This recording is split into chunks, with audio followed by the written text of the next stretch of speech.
الأمم العظيمة مواقف خالدة ورجال عظام. وفي مصر في شهر أكتوبر تجلت هذه المواقف عندما حرر جيشها البطل أرضها المقدسة ورواها بدماء الشهداء.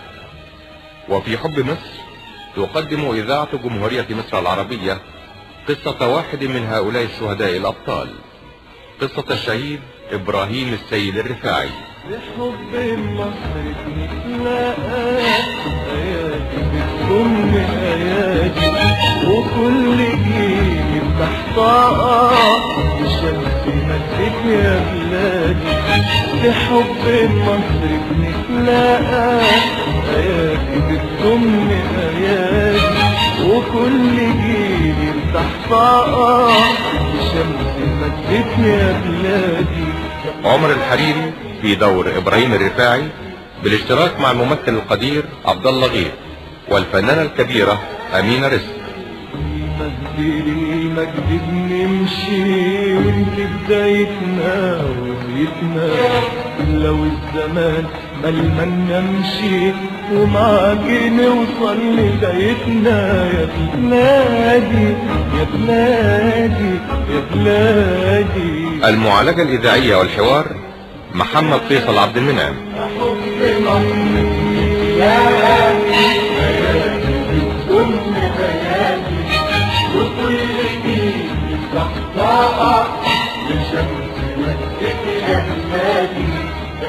كلمات سيد حجاب، موسيقى والحان عمار الشريعي، غناء محمد ثروت.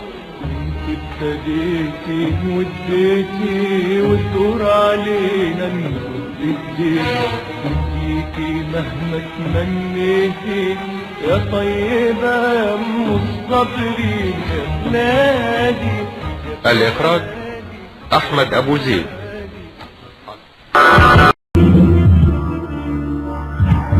سلام محمود. طفيني ها، انا هاجي من الشمال وش انت من اليمين. حرام طلعت اشرار حمر، محدش يهجم غير لما تتبوع. هذا اللي في معدتي يا محمود. سلامتك يا فندم. الحقني يا محمود، الحقني بسرعة. حول يا فندم. نلغي العملية الليلة يا فندم. سيادتك تعبان. لا مش محمود مش ممكن. انا خدت حضن دلوقتي حاجة كويس، لازم نكمل يا محمود. لو اني وصلت شوف حاجة. يلا يا رجالة، على بركة الله، على بركة الله.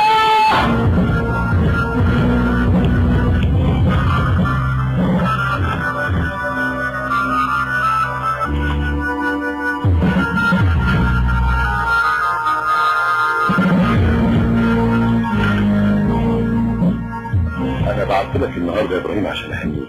الف مبروك. شكرا. في الحقيقه يا ابراهيم انت اظهرت قوه تحمل عظيمه اثناء المباراه، وقدرت تقود الفريق بتاعنا وتحرز هدف المباراه اللي خلى المدرسه تاخد كاس الجيش في كره القدم. فضل اولا لله يا فندم، وبعدين تشجيع حضرتك والقاده بتوعي يا فندم. انت انسان عظيم يا ابراهيم، وعشان كده انا محضر لك مفاجئتين. الاولانيه دوس. عشان ايه يا فندم؟ ايوه عشانك انت يا ابراهيم. الشريطين دول هتعلقهم على دراعك. انت من النهارده القمداش يا ابراهيم. مفهوم؟ مفهوم يا فندم. شكرا خالص يا فندم. الحاجه الثانيه انك تروح تلبس حالا لبس الفسحه وتروح لقائد سريتك، هتلاقي عنده تصريح بخروجك النهارده الاربع، وهترجع عادي مع زملائك الجمعه بالليل. ها يلا يا بطل.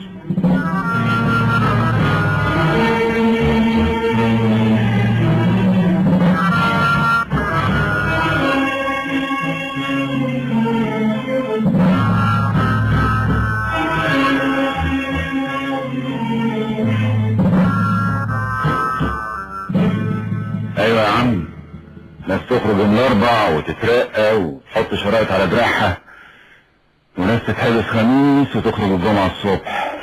قصدك ايه يا خالد؟ لا ابدا، انت عارف قصدي. انت هو تلبس لبس الفسحه وانا زي ما انت شايف واخد خميس حبس. الله يا سي خالد، كل واحد بياخد على قد ما بيدي. ادي يا راجل وانت تاخد، وزي ما بيقولوا الجزاء من جنس العمل. طيب يا جماعه، طيب انا رايح مكتب قائد السريه اخد تصريح. ما حدش عارف حاجه قبل ما امشي. استنى بس، هشوفك ازاي بكره. انت ناسي ولا ايه؟ محافظك بكره. اصل انا بقى مش محبوب زي يا جماعه. وبعدين وياك يا توفيق. الله معلش يا خالد بقى ما تزعلش. توفيق بيضحك معاك، ما تبقاش حمي كده.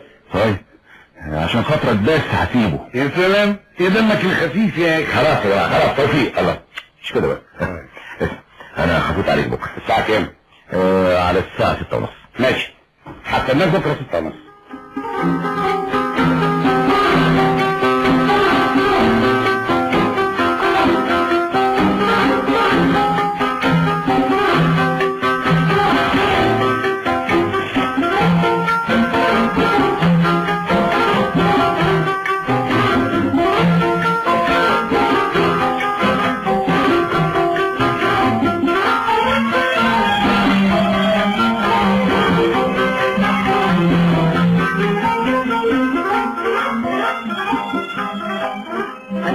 عامله لك كل الاكل اللي بتحبه يا ابراهيم. ربنا يخليك ليه يا ماما حبيبتي.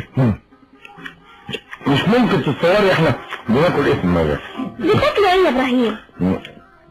شوف يا سامي، ده احنا بقى معلمين الخضار باللون. اقول لك يا سامي، النهارده اخضر يبقى سبانخ، النهارده احمر يبقى قلقاس، وهكذا. يعني بتاكلوا بالالوان الطبيعيه. انما الجوع اللي دخلته ده في اخر دقيقه يا ابراهيم كان هايل. فكرتوني يا اولاد. مبروك يا ابراهيم، قصدي يا ام باشا ابراهيم. الله يبارك فيك يا فندم يا بابا. الحقيقه انا كنت فخور بيك وانا بسمع المعلق الرياضي وهو بيوصف الماتش وبيوصف الجول اللي حطيته في شبكه مدرسه الصنايع. البركه فيك يا بابا، ما انا من غرس ايديك.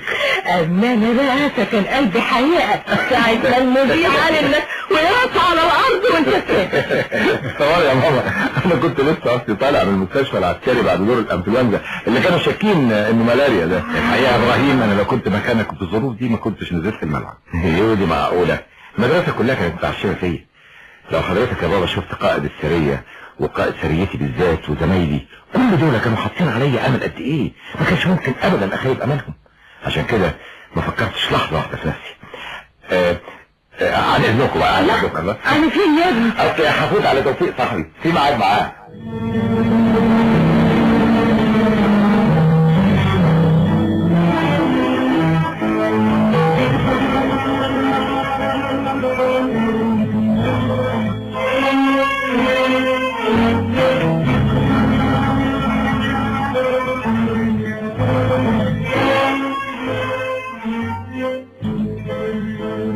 مش معقول يا سيدي اللي انت عامله في نفسك ده. ايه هو اللي انا عامله يا حسين افندي؟ يا سيدي في حد في الدنيا مخلص لسعادتك اكتر مني؟ لا، لكن ايه مناسبة الكلام ده بس؟ اصل سعادتك باين عليك قوي. ايه هو اللي باين عليا يا حسين افندي؟ الزعل والحزن والالم. عاوزني ما ازعلش ازاي يا حسين افندي؟ ده اخويا شقيق، انت ما تعرفش اللي بيني وبينه، ده دم مش ميه.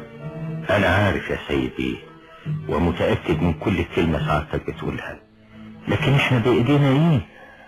محدش قال حاجة يا حسين افندي، وانا راجل مؤمن بالله ورسوله واليوم الاخر، لكن الفراق صعب. الفراق هو اللي بيحز في النفس. ده الرسول عليه الصلاة والسلام لما مات ابنه ابراهيم عليه الصلاة والسلام ما قدرش يمنع نفسه بالحزن عليه. يومها قال: إن القلب لا يحزن وإن العين لتدمع وإنا عليك والله يا إبراهيم لمحزونون.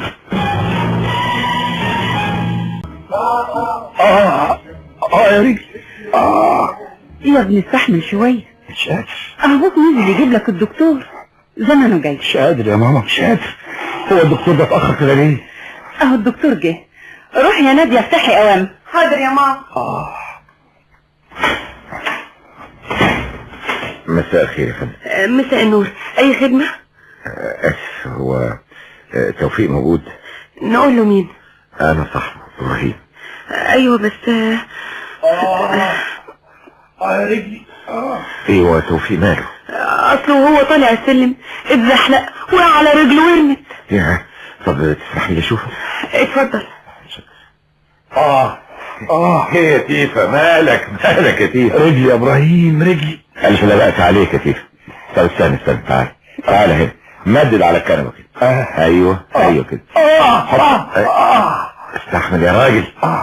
ايوه كده استحمل. اسمع، انا هنزل اوام اجيب لك تاكسي. تاكسي ليه؟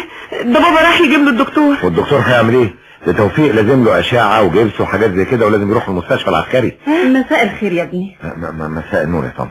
بتقول لازم يروح المستشفى العسكري؟ ايوه يا طنط، هناك في كل الاستعدادات، ممكن يعملوا له اشعه على طول ويتعالج على اساس. بس يا ابني ده ابوه راح يجيب له الدكتور. ايوه يا عبد الحميد، فين الدكتور؟ لفيت على كل دكاتره العظام ومش لاقي حد في عيادته في الوقت ده. اهلا وسهلا يا ابني، هو حضرتك ابراهيم صاحب توفيق. رجلي انا. اهلا وسهلا يا ابني. طب يا فندم انا نازل دقيقه واحده وراجع حالا، عن اذنكم.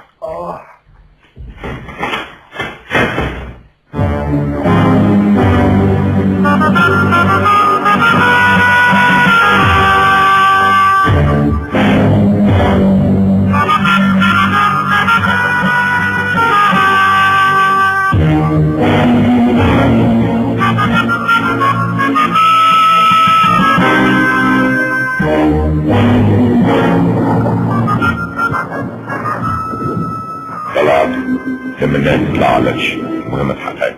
حاضر يا فندم. يلا يا رجاله. سيد. ايوه. كريم. ايوه. زيتون. فندم. بكير. ايوه. علي. تمام. محمود. ايوه. كامل. ايوه. شوي.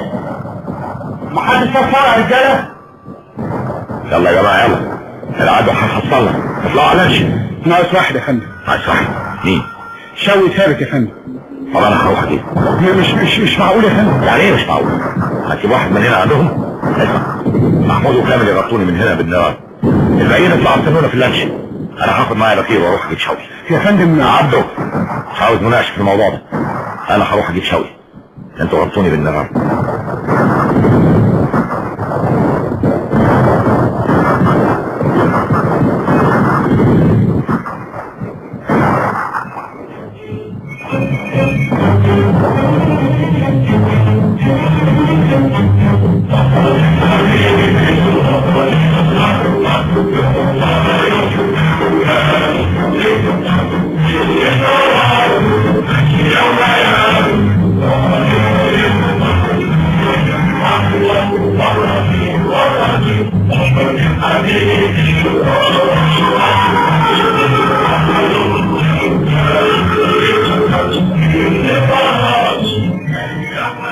ألف سلامة يا ابني يا حبيبي. ازاي رجلك دلوقتي؟ الحمد لله يا ماما. اول ما جيت المستشفى عملوا لي اشعه على رجلي، طلع شرخ. يا ساتر يا رب. لا ده شرخ بسيط، كلها كام يوم ويفك الجبس. الدكتور بيقول 10-15 يوم واطلع من المستشفى. الحمد لله يا ابني، قدر ولطف. عشان تبطل تطلع السلم جري يا سي توفيق، هات نفسك فين؟ في اختراق الضحية. نادية بطلي تريقة. حاضر، انا علشان ظروفك الصحية السيئة دي هسكت عنك لغاية ما تفك الجبس. الحمد لله. في الحقيقة انا لولا ابراهيم مش عارف كنت عملت ايه. ان جيت للحق بقى، صاحبك ده انسان شهم جدا. عشان مش كل ما اجيب سيرته تقعدي في التريقة يا نادية. اصل الناس ما بتتهربش غير بتصرفاتهم. ايه ده مين؟ اهلا ابراهيم. سلامتك الف سلامة يا تيفا. لا مؤاخذة، انا كنت فاكرك لوحدك. تعالى يا ابراهيم، مفيش حد غريب، دي ماما ودي اختي، ما انت شفتهم قبل كده. طبعا. ازيك يا عم؟ ازيك يا طنط؟ اهلا وسهلا يا ابني. ازيك يا انسه نادية؟ الحمد لله، احنا متشكرين قوي على تعبك معانا. لا مفيش تعب ابدا يا طنط، ده توفيق اخويا، ده احنا بناكل في طبق واحد.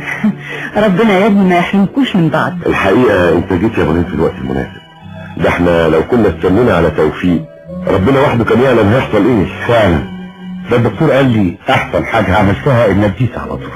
والله حكاية نقلك المستشفى دي ما جاتش على بالنا ابدا، لان كان كل همنا ان احنا نلاقي دكتور عظام. الحمد لله على كل حال. وبعدين انا ما عملتش غير واجب يا فندم، واجب الزمالة والصداقة دي حاجة كبيرة قوي.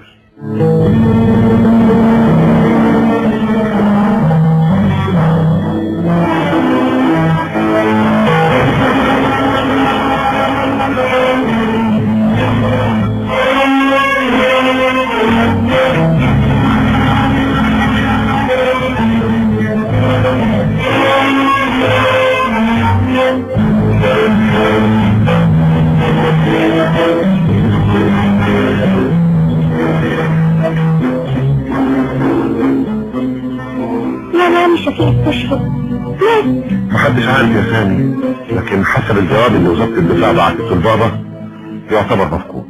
يعني ايه مفقود يا سمير؟ مفقود يعني ما تأكدش انه استشهد، وبعد 4 سنين الوزارة تعتبره سليم. انا زعلان قوي.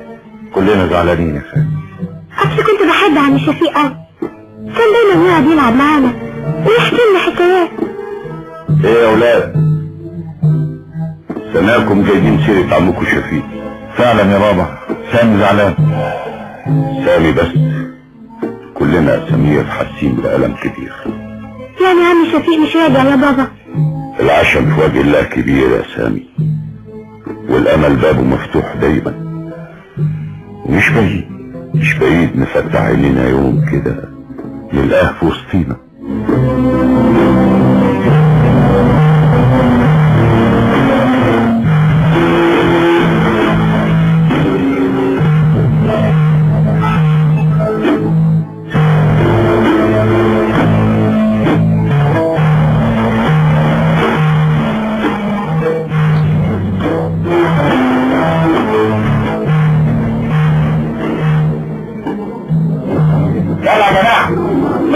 هيضرب جمع حالا علشان حد التفرج. يلا ابراهيم، يلا يا خالد. انا البيت جاهز، هي واحده هتلاقيها. المهم شد حيلكم انتوا. يلا يا جماعه يلا.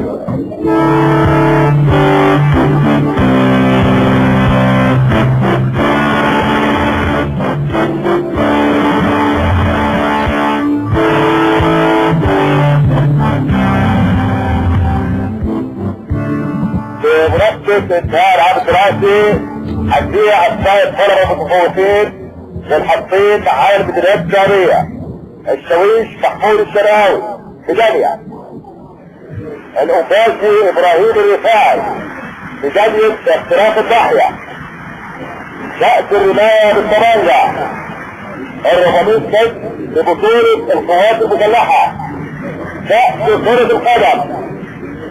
يا ابراهيم، يسمع منك ربنا يا سعاد. انت بقى خلصتش الحربية زي ابراهيم اخويا، وانا كمان ده منتهى عمل وسامح.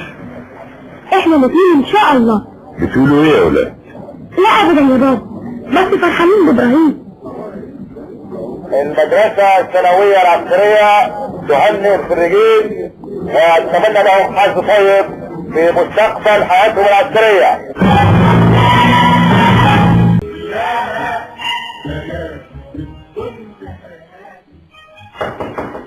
ادخل. سعادة البيه. ايوه يا حسين افندي. في بره ضابط جيش عايز يقابل سعادتك. ضابط؟ ليه يا حسين؟ والله يا سعادة البيه ما سألتوش. ده لازم جاي بخصوص شفيق اخويا. على العموم خليه يتفضل. حاضر يا سعادة البيه. اتفضل سعادتك. شكرا. صباح الخير يا فندم. صباح النور. سيد بيه رفاعي؟ ايوه يا حضرة الضابط، اتفضل. متشكر يا فندم. اهلا وسهلا. الحقيقة يا سيد بيه انا جاي لك في مأمورية بخصوص شفيق اخويا؟ بالظبط يا فندم. انا اسف. انا راجل مؤمن يا حضرة الضابط، كل لن يصيبنا الا ما كتب الله لنا. تسمح لي اعبر عن اعجابي يا فندم بالايمان الكبير ده؟ شكرا. الوزارة كانت بعتت لحضرتك باعتبارك اقرب الاقارب للوزباشي شفيق واعتبرته مفقود. والحقيقة انا جاي النهاردة قصد الوزارة بعتاني اصحح الجواب القديم. اتفضل الجواب اهو. وزارة الدفاع الوطني تبلغكم بأن هيئة الصليب الأحمر الدولي قد أرسلت لنا بما يفيد بأن اليوزباشي شفيق الرفاعي قد أسر في معركة بئر 7، وأنه موجود موجود في الوقت الحالي بمعسكر الأسرة، كما أفاد مندوب الصليب الأحمر بأنه بخير ويتمتع بصحة جيدة، وتفضلوا بقبول وافر الاحترام. قوم يا مصر، مصر دايما بالنبي، احمي ارضك وانتصر علي عليك. قوم يا مصر، مصر دايما بالنبي، احمي ارضك وانتصر علي عليك. عمري شعبك ما انتصر الا بايديك، عز مجدك ما ارتفع يوم الا بيك. عمري شعبك ما انتصر الا بايديك، عز مجدك ما ارتفع يوم الا بيك. قول يا مصر، مصر دايما بتناديك، احمي ارضك وانتصر علي عليك. قول يا مصر، مصر دايما بتناديك، احمي ارضك وانتصر. مساء الخير يا فندم. اهلا وسهلا. يا ترى توفيق موجود؟ موجود، اتفضل. اهلا يا ابراهيم. ايه انت لسه ما لبستش هدومك؟ والبس هدومي ليه بقى؟ الله انت نسيت، احنا مش رايحين نصطاد. لا انا النهارده كسلان ده ايه؟ روح البس التوفيق، قوم يلا. اسمع يا ابراهيم، انا عندي فكره انما ايه هي بقى الفكره دي؟ تعالى نقعد في اوضتي. هي دي فكره؟ طبعا فكره. تعالى بس، تعالى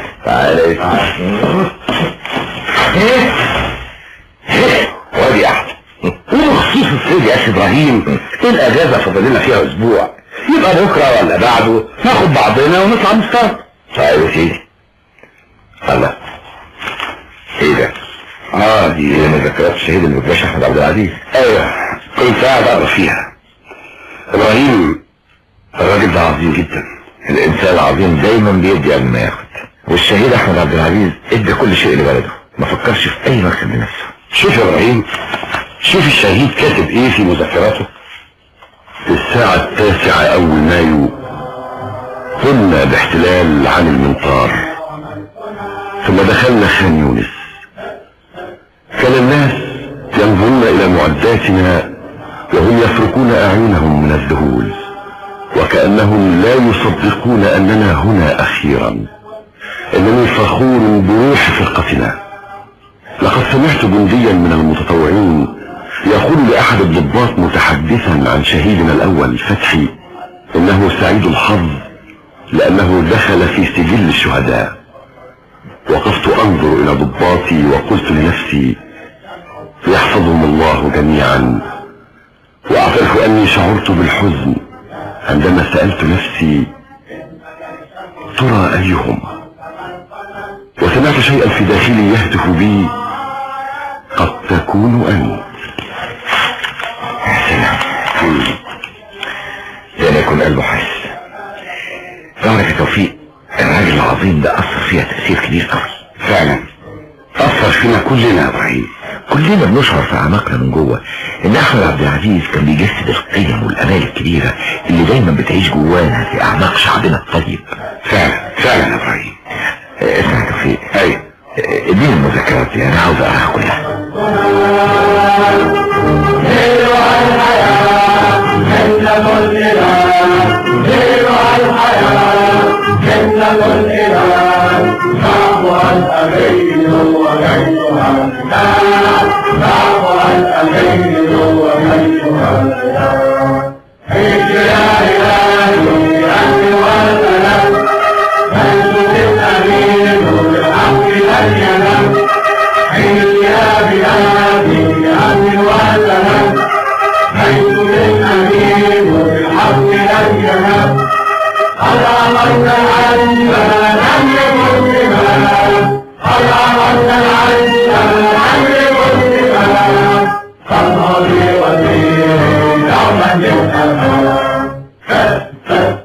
انا يعني كنت بقول انك تقدم برضه في كلية البوليس. ما انا داخل الحربية يا بابا.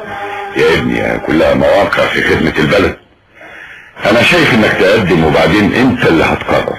خلاص يا بابا، ان كان على كده اقدم في البوليس. ما تسيبه على كيفه. وهو انا عمري اجبرته على حاجة؟ انا مربيه هو واخواته على التفكير في كل شيء يخصهم. وبعد التفكير والدراسة هم اللي ياخدوا القرار. بالظبط كده يا بابا. يا ابني ما حدش يعرف الخير فين، اهو العد في التفكير والرب في التدبير.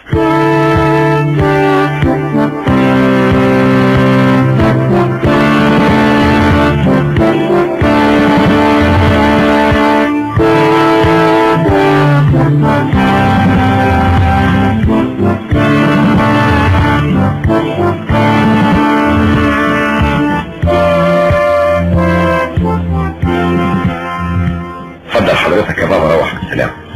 انا عارف تجيلي كويس، احسن طابور الجامعة فاضل له 5 دقايق وما تنشغلش عليا. انا يا ابراهيم يا ابني عمري ما انشغلت عليك، لانك دايما راجل واعتمد عليك وبتعرف الصح فين. ربنا يخليك لنا، احنا عرفنا الصح من حضرتك لانك دايما مثلنا الاعلى. طيب انا هروح بقى اطمن ماما. انت عارف بقى قلب الام، بص ايديها يا بابا وخليها تدعيلي. دايما دعيالك يا ابراهيم.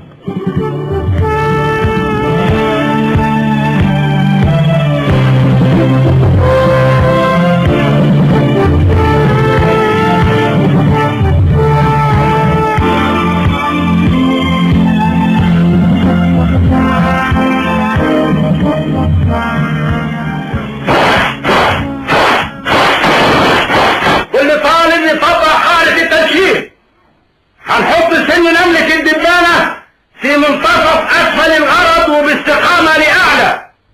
هنتبع الصفارة، كل طالب يكتم نفسه، وما تنساش وانت بتضرب الكتف له ضغطتين. خلي بالك، ارقص، ركز على هدف امامك.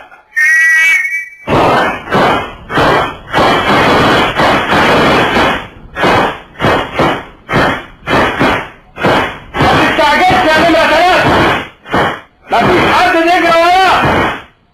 المهم تتطبق قاعدة التنشين والطلقة تيجي في اللوحة. المهم تتطبق قاعدة التنشين والطلقة تيجي في اللوحة. اوقف في الضرب، الهب، يلا كل واحد يجيب تختته.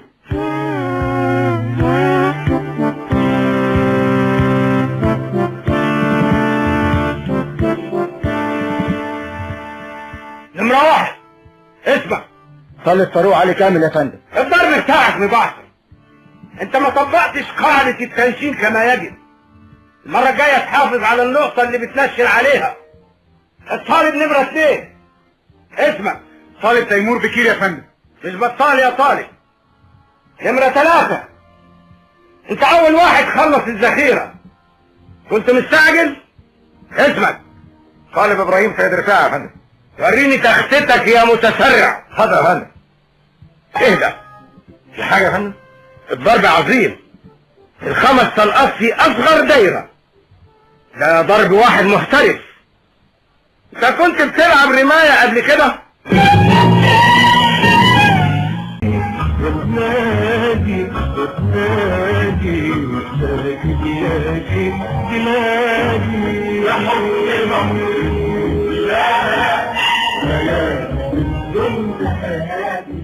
ابراهيم، انت نمت؟ لسه. ليه يا سامح، في حاجة؟ لا ابدا، بس كنت عايز اسألك سؤال. اسأل يا سامح.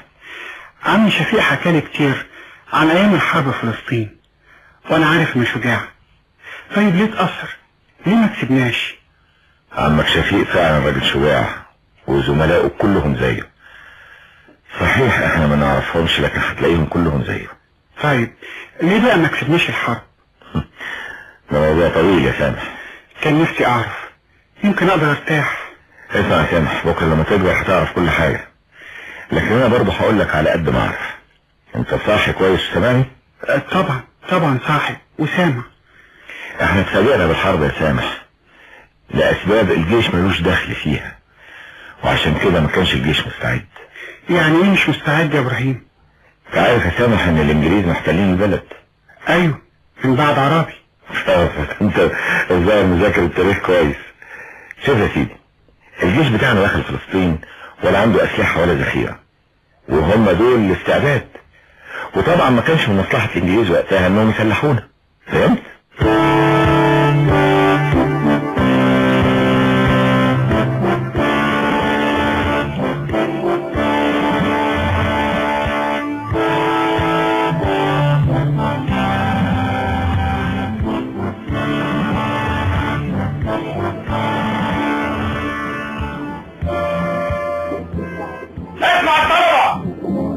دلوقتي هنطلع السفارة، هتبتدوا الجري اللي هتسجلوا ارقام جديدة في 1500 النهاردة هيخشوا نهائي الجيش. يلا استعد.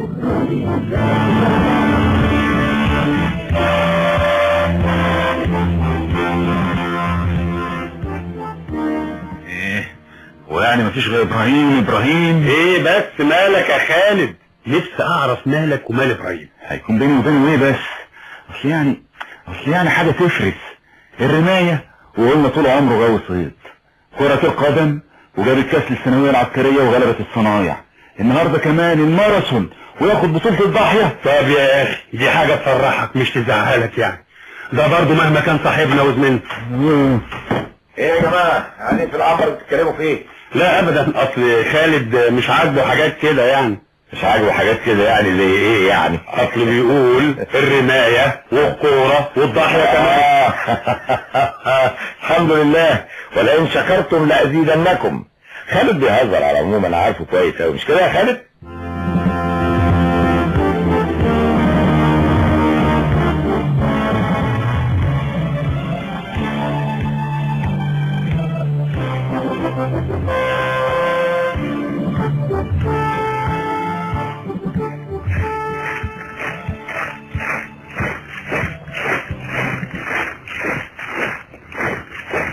سمعت اخر الاخبار يا ابو خليل؟ هسمع منين يا عثمان؟ ما احنا اهو من طابور لطابور. اسمع، الحكومة الغت معاهدة 36. ايه؟ معقول؟ انا كنت في البوفيه وسمعت نشرة الاخبار. ايه؟ ما بتعلقش ليه؟ بفكر يا عثمان، خبر الخطوة دي هتهز الانجليز تماما. تفتكر هيعملوا ايه؟ يعملوا كتير يا عثمان، مينفعش ان الغاء المعاهدة بالطريقة العلنية دي قدام العالم كله، هتبقى ضربة جامدة لبريطانيا العظمى زي ما بيقولوا. من فضلك الطلبة اللي بيتكلموا امنع الكلام. سريع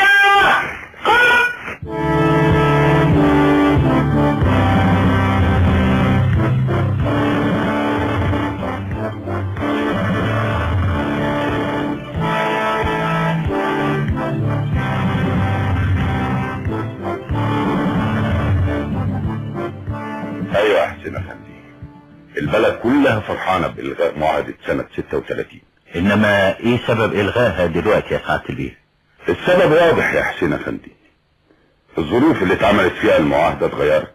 احنا النهاردة سنة 51، فات 15 سنة حصلت فيها تطورات كبيرة جدا. ايوه يعني سعادتك تقصد الحرب العالمية؟ مش بس الحرب العالمية الثانية واللي مصر حاربت فيها في صف الانجليز، عندك كمان حرب 48. لازم تعرف يا حسين افندي ان وجود مصر تحت الاحتلال في حرب 48 كان من اهم الاسباب اللي خسرتنا الحرب. ازاي يا سعادة البيه؟ هم الانجليز منعونا من الحرب؟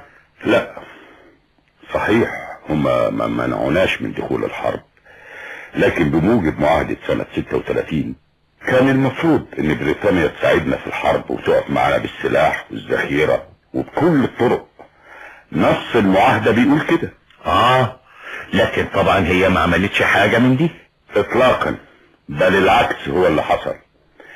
كنا بنطلب منها سلاح وذخيرة اثناء الحرب، لكن عملت ودن من طين وودن من عجين، وطبعا ما احناش دولة مصنعة للسلاح.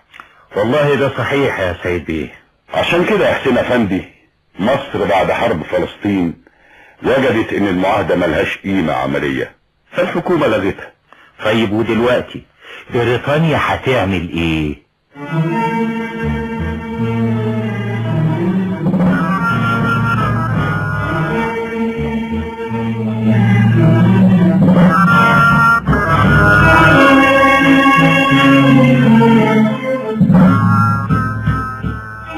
جالك كلام يا عثمان؟ انجلترا ردت على الغاء المعاهدة. ازاي؟ عملت ايه؟ بعتت 3 ناقلات جنود مدرعة لبورسعيد. ايه؟ معقول؟ مش معقول ليه؟ مش عساكرها في قواعد القناة 80,000 عسكري بطياراتهم ودباباتهم ومصفحاتهم، تزود عليهم كمان مدمرة ولا 2 وكم ناقلة جند وتلوي دراع مصر. الله، واحنا هنسكت على كده يا ابراهيم؟ مصر يا عثمان اسمها المحروسة. عارف ليه؟ ليه يا ابراهيم؟ لأن ربنا بيرعاها، لكن سبحانه وتعالى جعل مننا احنا الأسباب. عثمان أنا بفكر في حاجة خطيرة أوي، بعدين هتعرفها.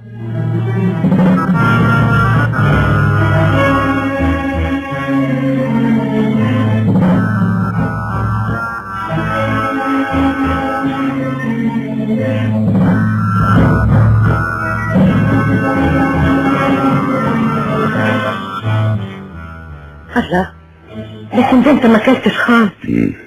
مالك؟ في ايه؟ مش عارف يا سعاد، الامور متعقدة قوي في منطقة القنال، والانجليز الظاهر ناويين يركبوا راسهم. يركبوا راسهم؟ يعني هيعملوا ايه؟ من جهة يعملوا ايه يقدروا يعملوا كتير. طب ما احنا كمان نقدر نعمل، ده شعب مصر متعود على كده، طول عمره بيقف للمستعمرين. متعود على ايه يا سعاد؟ الله، وبتضحك ليه بقى؟ اصلك طول عمرك تعجبيني في ايمانك بشعب مصر، فاكرة؟ ايوه فاكرة، بس احنا مش في كده دلوقتي، احنا في الدعسة اللي ناويين الانجليز يعملوها دي، وكنا بنقول ان الانجليز ممكن يعملوا كتير. اول حاجة عملوها فعلا انهم عزلوا قواتنا اللي في سينا بعد ما احتلوا كوبري الفردان بقوة السلاح. لما اقوم افتح هيكون مين دلوقتي؟ اهلا اهلا يا شفيق، انت جيت في وقتك. السلام عليكم. اتفضل يا سيد. اتفضل يا شفيق، تعال احط همك على همي يا اخويا. خير؟ مالكوا كفالة الشر؟ شر؟ وهو في شر اكتر من اللي بيجرى في منطقة القناة؟ اسكت يا سيد، ده انا هتجنن يا اخويا. انت عارف انا لسه جاي من هناك دلوقتي. الله، وكنت بتعمل ايه هناك يا شفيق؟ انت ما كتبتش اللي شفته في فلسطين؟ الحالة هناك مولعة نار. ازاي؟ شعبنا العظيم في الاسماعيلية وبورسعيد وفي السويس كله واقف وقفة راجل واحد ضد الانجليز. ربنا يحميك يا شعب مصر. يفوت عليك المحن ويمر بيك الزمان، وانت اعلى وطن وانت اعلى مكان. يفوت عليك المحن ويمر بيك الزمان، وانت اعلى وطن وانت اعلى مكان. مهما كان انت مصر وكل خطوة في مصر، ومهما كان انت مصر وكل خطوة في مصر. نعيش في مصر ونموت في مصر. مصر تحيا مصر العظيم.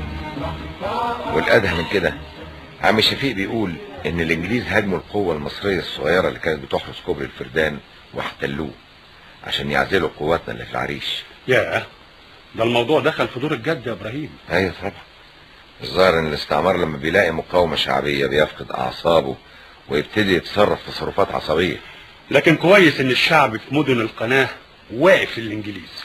ده كويس صحيح يا عثمان، لكن مش كفاية. الشعب دايما محتاج للقوة اللي تقدر تقف جنبه وتحمي مكاسبه، محتاج لنا. وعشان كده انا رايح لقائد سرايا الطلبة حالا. ليه بقى يا سيدي؟ هيعينوك قائد للكلية ولا ايه؟ لا، انا هروح احارب مع الفدائيين في الاسماعيلية وهقدم استقالتي.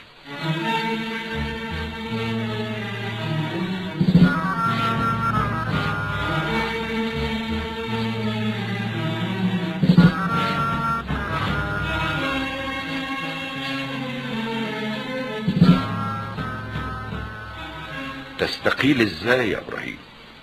في برضه طالب في الكلية الحربية يستقيل؟ انا يا بابا عاوز استقيل واروح القنال. انا عارف انك عاوز تروح القنال، لكن ايه المناسبة؟ ما هي مدن القنال فيها قوات فدائيين ومقاومة شعبية. يا بابا لو كل واحد في مصر قال كده مين هيدافع عنها؟ مين هيحميها؟ يا ابني افهم اللي بقوله لك. كل واحد في الدنيا دي ربنا خلقه المهمة معينة، كل ميسر لما خلق له. طيب يا بابا، ما هو ده اللي انا بقوله. استنى يا ابني، انا ما خلصتش كلامي. انت دلوقتي طالب في الحربية مش كده؟ ايوه. يعني 1 أو 2 وتتخرج، وساعتها هتقدر تحقق كل اللي نفسك فيه. لا، مش كل اللي في نفسك انت بس، قول اللي في نفس كل مصري بيعيش فوق الارض الطيبة دي.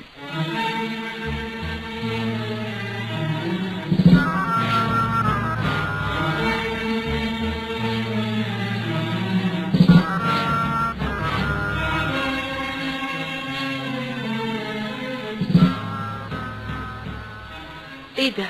انت هتفضل قاعد وقافل على نفسك كده يا توفيق؟ هاتك يا نادية تسيبيني في حالي، انا مش طايق نفسي. يا سلام، وده كله ليه بقى؟ ايه ده؟ انت مش حاسه باللي بيحصل ده كله؟ مش فاهمه قصدك ايه؟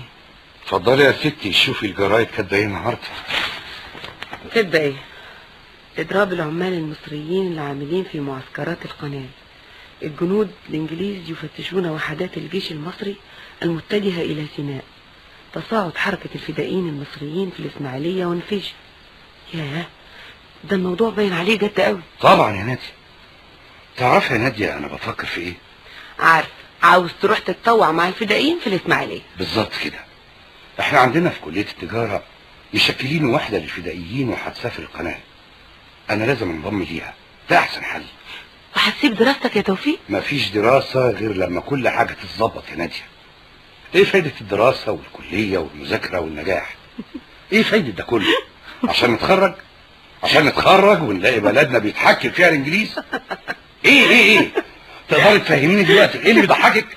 ابدا. انت يعني شايفه حاجه تضر؟ اهو زي ما بيقولوا، هم يضحك وهم يبكي. اصلي تخيلتك وانت بتتكلم كده بالظبط زي صاحبك ابراهيم. انت لازم كنت تخش معاه كليه الحربيه مش كليه التجاره.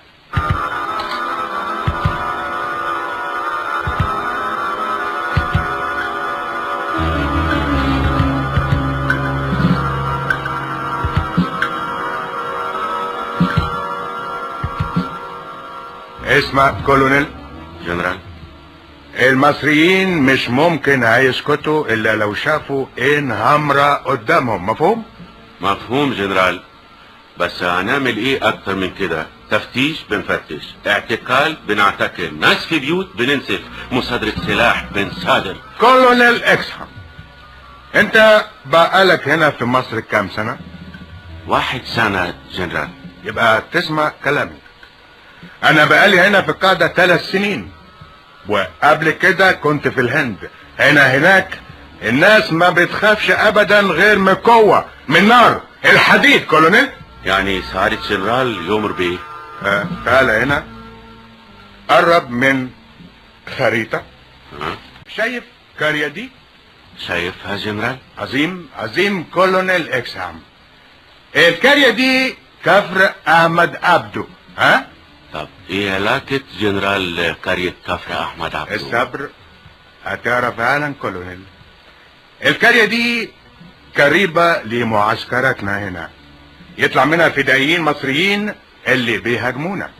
عشان كده احنا لازم نعمل حاجة كبيرة قوي. بس لازم الحاجة دي تخوف مصريين. سعادة الجنرال يقصد ايه بالحاجة الكبيرة قوي دي؟ شوف كولونيل، انا هدعمك بالدبابات، بالمدافع، بالطيارات. طيارات، مدافع، احنا هنعلن حرب جنرال؟ وبعدين كولونيل اكسام، حرب ايه اللي هنعلنها؟ امال كل اسلحة اللي سعادتك هتديها لي دي ليه؟ قلت لي ليه؟ انت هتقود لواء المشاة اللي هدعمه بالدبابات والطيارات والمدفعية عشان تدمر الكارية دي، تشيلها من على الارض، تمسحها. هو ده بالظبط اللي عايزك تعمله كولونيل. بعدها المصريين مش هيتحركوا، صدقني كولونيل.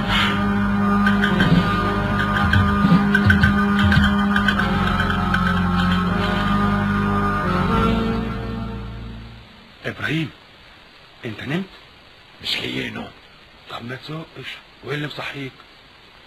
اسمع يا عثمان، نام انت بقى وسيبني.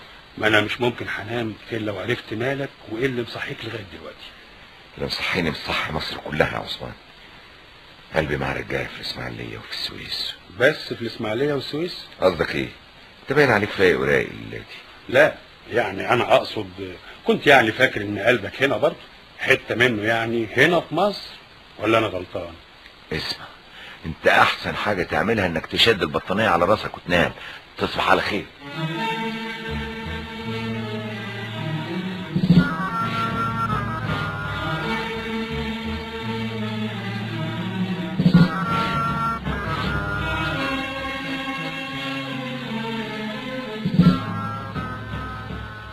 خد معاك دفتر الاشارات يا حسين افندي، وابعت لي البوسطه بعد ساعه عشان عاوز اتكلم مع شفيق شويه، وابعت لي الساعه. حاضر يا سعاده البيه. اهلا يا شفيق. ايه، انا شايفك النهارده مش زي عوايدك، في حاجه مضايقاك؟ مضايقاني بس، دي مجنناني يا سيد. خير؟ هيجي الخير منين والانجليز نازلين ضرب وسجن في اهالي القناه؟ انت ما سمعتش اخر خبر؟ في ايه يا شفيق؟ الانجليز في القناه رحلوا عائلاتهم كلها. تفتكر هيعملوا خطوه زي دي ليه؟ دي فعلا خطوه غير عاديه. لا، والادهى من كده الحشود اللي عاملينها هناك. ناس راجعين من الاسماعيليه حكولي على الدبابات والمدافع والعساكر اللي الانجليز بيجمعوها عند كفر احمد عبده. كفر احمد عبده؟ الانجليز عايزين ايه من الكفر ده؟ هو الكفر هدف حربي ولا ايه؟ مش عارف، انا قلبي حاسس ان في حدث كبير هيحصل. عشان كده انا جاي اقول لك ان انا مسافر بكره، هشيل سلاحي، هحارب، هدافع عن امنا، هدافع عن مصر. حسن السلام والأمان وانت الحضارة الأصيلة قبل التاريخ والزمان. انت بلاد الجميلة حسن السلام والأمان وانت الحضارة الأصيلة قبل التاريخ والزمان. ومهما كان انت مصر وكل خطوة بنصر، ومهما كان انت مصر وكل خطوة بنصر. نعيش لمصر ونموت لمصر. مصر تحيا مصر. مصر العظيمه عمرها ما بتنسى ابنائها العظام. ايه اللي انت مش فاهمه الكولونيل؟ اظن اوامري واضحه زي الشمس. كفر احمد عبده لازم تمحوه. واضح؟ كل ده واضح سعد الجنرال، لكن ايه كولونيل؟ انت عاوزني ابعت تسرير للندن اقول فيه كلام ضدك؟ لا جنرال، لا ده مش قصدي طبعا. امال جاي دلوقتي تنكشني في ايه؟ لا ابدا سعد الجنرال، انا كان قصدي يعني المدنيين، اطفال، ستات، عجايز. مالهم كولونيل؟ يعني هتحصل خسائر كتير سعد الجنرال. امال انت كنت فاكر ايه؟ هو احنا بنلعب يا كولونيل؟ مش هما بيهاجموا المعسكرات بتاعتنا؟ طيب يوروني هيعملوا ايه؟ اطلع كولونيل يلا، الهجوم يبتدي الفجر بكره.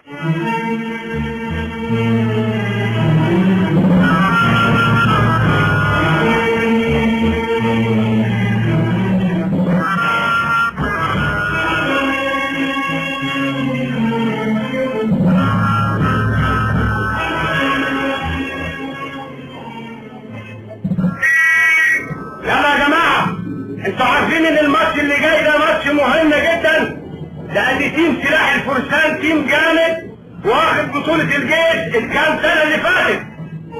يلا ابتدي دلوقتي.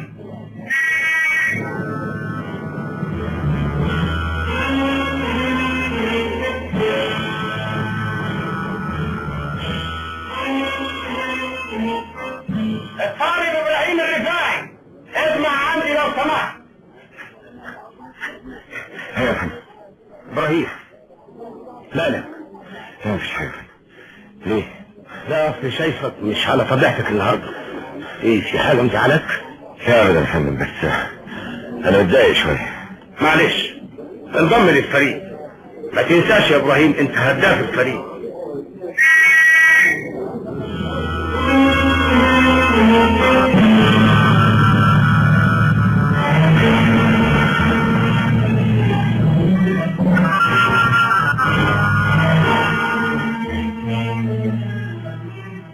طبعا يا عثمان انا مش في الفورمه 100%. معقول يبقى الانجليز عاملين كده في القناه وانا ابقى مبسوط؟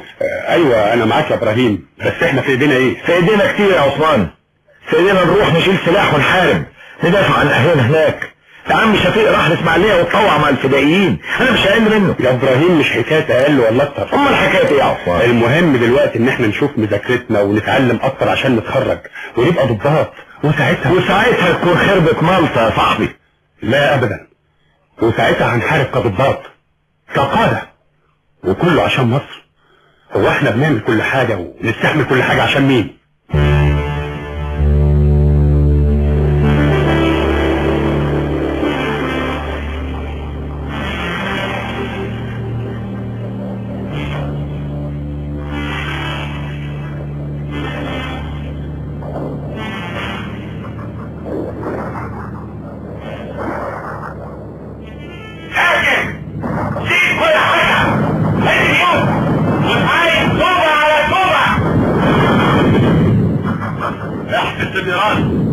محدش يضرب، ولما هات الاشاره كله يضرب.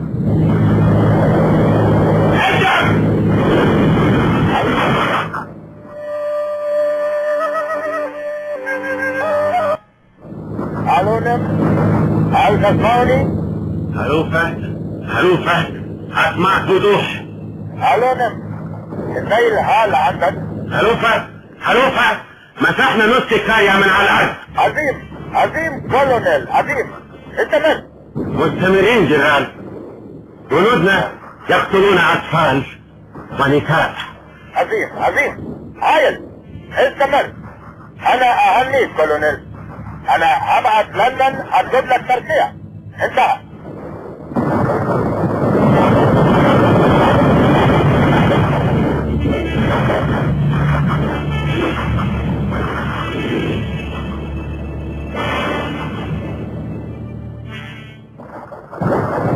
يلا يا صاحبي على الدبابة الأولانية نشف.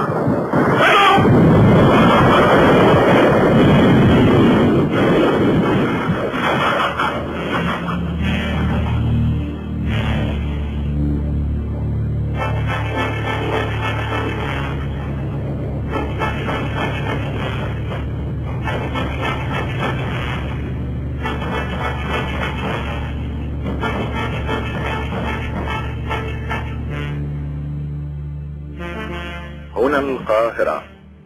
لازلنا نتابع إذاعة نشر الأخبار الثانية لهذا اليوم. هاجمت القوات البريطانية في منطقة القناة قرية كفر أحمد عبده في 10,000 جندي و250 دبابة وعدد من الطائرات وسفن الأسطول. وقد نتج عن هذا الهجوم الوحشي تدمير 156 منزلا يقطنها 300 أسرة من المدنيين العزل.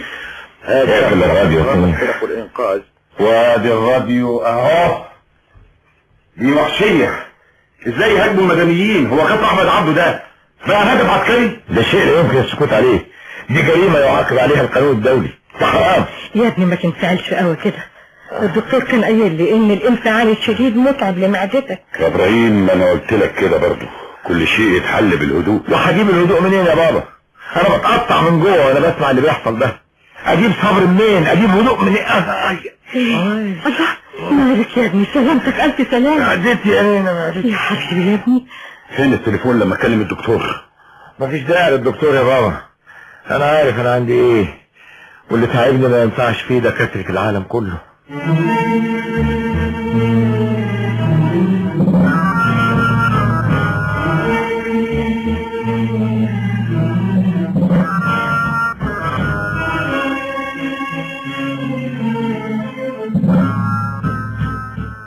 يعني ما انتش رايح الجامعة النهاردة يا توفيق؟ الجامعة اتقفلت يا نادية. ازاي؟ عشان مظاهرات؟ لا مفيش مظاهرات، الجامعة بقت مراكز للتدريب على المقاومة الشعبية. قد كده الحكاية بقت خطيرة؟ طبعا يا نادية، الموقف دلوقتي هينفجر. الحكومة بعتت سحبت السفير المصري من لندن، واصدرت قرار بطرد الموظفين الانجليز اللي بيشتغلوا في مصر. واضح ان الحكومة البريطانية مش هتقف تتفرج. طبعا، وخصوصا بعد الحكومة ما اباحت لنا حمل السلاح علشان الشعب يقدر يدافع عن نفسه. لما اروح افتح الباب ده لازم بابا. شوفي مين الله، ابراهيم. انا جيت في وقت مش مناسب. لا ابدا، انا اسفه، مش قصدي. اصل الحقيقه افتكرتك بابا. يا ترى توفيق موجود؟ طبعا، اتفضل، موجود في اوضته. متشكر. اهلا اهلا يا ابراهيم، انت زعلان مني ولا ايه؟ ابدا والله يا توفيق، الحقيقه انا زعلان من نفسي مش منك. الله، طب وزعلان من نفسك ليه بقى يا ابو خليل؟ ما انت عارف كان نفسي اكون معاهم. فيك حق يا ابراهيم. تعرف يا ابراهيم، متهيألي ان كل المصريين كلهم عينيهم اليومين دول على القناه وايديهم على قلوبهم. يا مصر مصر دايما بتناديك، احمي ارضك وانتصر على اللي عليك. قوم يا مصر مصر دايما بتناديك، احمي ارضك وانتصر على اللي عليك. نار سلاحك على الاعادي للنهار، تمسك الاعداء تدمرهم دمار. نار سلاحك على الاعادي للنهار، تمسك الاعداء تدمرهم دمار. افترس في الصحراء والارض العمار، من كفاحك من شجاعتك الانتصار. قوم يا مصر مصر دايما بتناديك. يلا يا سامي، احنا مش هنلحق مصر بالشكل ده. ما تصبر يا سمير، بيخلصوا غدا هم وجايين لك حالا. يا ماما فاضل نص ساعه على بدايه المباراه، حضرتك عارفه انه ماتش مهم قوي، لان فريق سلاح الفرسان واخد بطوله الجيش. الدنيا مش هتطير، دقيقتين 3 وهم هيحصلوك. انا خلصت اهو، يلا. وانا كمان جاهز. هو معقول ابراهيم يلعب ماتش كبير زي ده وما حضروش؟ يلا يا ولاد، ها انزلوا بقى، اما انا وابوكوا فهنسمعوا في الراديو. روحوا يا ولاد، ربنا يخليكم ويوفقكم ويكتب لكم في كل خطوه سلامه.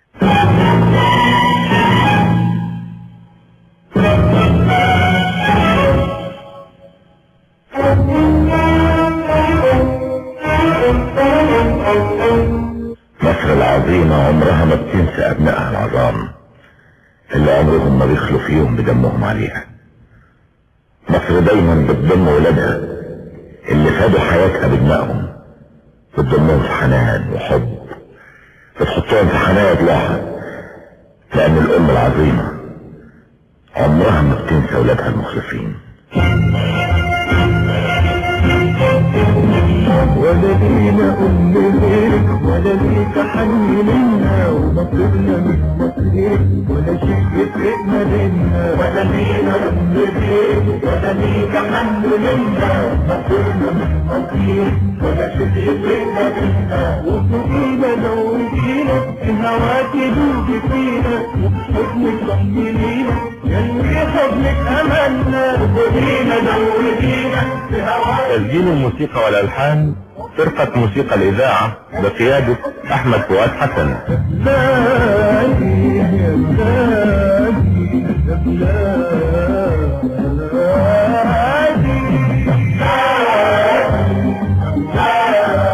المخرجان المساعدان إسماعيل عبد الفتاح وعايدة عبد الله. عشقت رسولك ويسمك من هواكي، رسولي بطرف صوبك تشبكنك بالتماشي. عشقت رسولك ويسمك من هواكي، رسولي بطرف صوبك تشبكنك بالتماشي. لما لقيتي أمنا عدينا فوق هضمنا، ضحينا في يومنا والرحت والكباتي. لما لقيتي أمنا عدينا فوق هضمنا، ضحينا في يومنا والرحت والكباتي. بلادي بلادي يا بلادي. في حب مصر محمد فيصل عبد المنعم، سيد حجاب، عمار الشريعي، محمد ثروت وأحمد أبو زيد. بلادي يا بلادي.